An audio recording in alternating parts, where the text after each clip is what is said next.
মানব শরীর এবং কাঠামোর মাঝে কোনো পার্থক্য নেই। ধরেন আপনি একটি সার্জারি করলেন এবং সেই সেলাই এমন জায়গায় করা হলো যেই জায়গায় সর্বোচ্চ টান লাগে। যখন আপনি বৃদ্ধ হবেন ঠিক তখন ওই জায়গা দিয়েই সমস্যা তৈরি হবার সম্ভাবনা কিন্তু খুব বেশি থাকে। সেলাইয়ের জায়গা ফেটে যেতে পারে।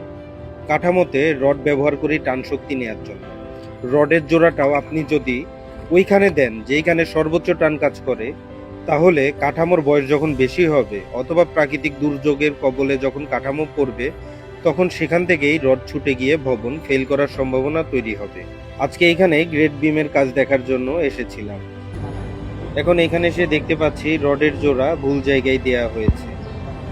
বিমের নিচের রডের ল্যাপিং কখনোই মাঝখানে হয় না। এটি মারাত্মক একটি ভুল কাজ। আপনাদের কাছে আমি একটি প্রশ্ন রাখতে চাই। সবাই বলেন 5 বছর, 10 বছর, 15 বছর, 20 বছর কাজ করি।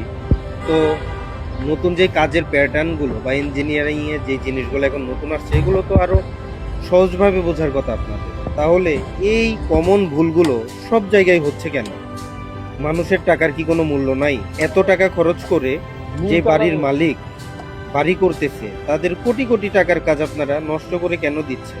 কাজের শুরুতে এবং কাজের শেষে, বিশেষ করে ঢালাইয়ের পূর্বে, অবশ্যই আপনারা অভিজ্ঞ ইঞ্জিনিয়ারের পরামর্শ নিয়ে তারপরে ঢালাই করবেন।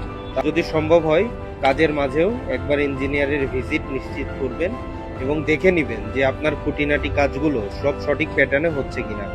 কারণ সিভিলের অনেক ধরনের কাজ থাকে যেইগুলো একবার করে ফেলে সমাপ্ত করার পরে পরবর্তীতে সেই কাজগুলো রিপেয়ারিং করা বা রিপ্লেস করে কাজ করা পসিবল হয় না। সুতরাং জেনে বুঝে তারপরে কাজ করবে।